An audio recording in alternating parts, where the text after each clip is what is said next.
নমস্কার, আমি দীপিকা। আর আজকে সকালবেলা চুবড়ি নিয়ে চলে এসেছি ছাদের মধ্যে কিছু শাক তুলতে। ছাদেতে মটরশুঁটি শাকগুলো বেশ বড় হয়ে গেছে, কারণ এরপর হলে আর খাওয়া যাবে না, শক্ত হয়ে যাবে। এখন চলে এসেছি রান্নাঘরে, আর আজকে রান্নাঘরে বানাবো ব্রেকফাস্টের জন্য ডালিয়া।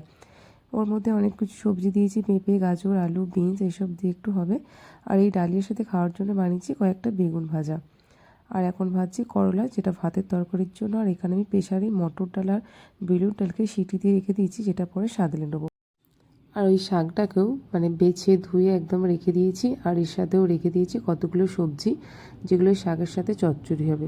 আর ফ্রিজ থেকেও মাছটা বার করে আমি জলের মধ্যে ডুবিয়ে রেখেছি, কারণ এই মাছ দিয়েই হবে আজকে তরকারি। আর যেহেতু দুজনেই একটু বেরিয়েছিলাম, যেহেতু ব্যাংকের দিকে একটু দরকার ছিল, সেই কারণেই বেরিয়েছিলাম। আর দেখলাম রাস্তার মধ্যে ডাবওয়ালা, তো দুজনে দুটো ডাব খেয়ে নিলাম। আর যেহেতু ঠান্ডা না, শীতকাল, তার জন্য ডাবের জলটা প্রচুর পরিমাণে ঠান্ডা।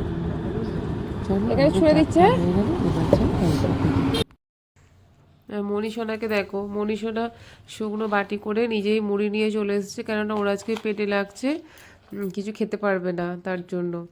আবার এত মুড়িটা ভালো লাগছে, শুধু মুড়ি, বলছে ফুরিয়ে গেলে আবার নিয়ে আসবো। ভালো লাগছে মুড়িটা খেতে? খুব ভালো লাগছে।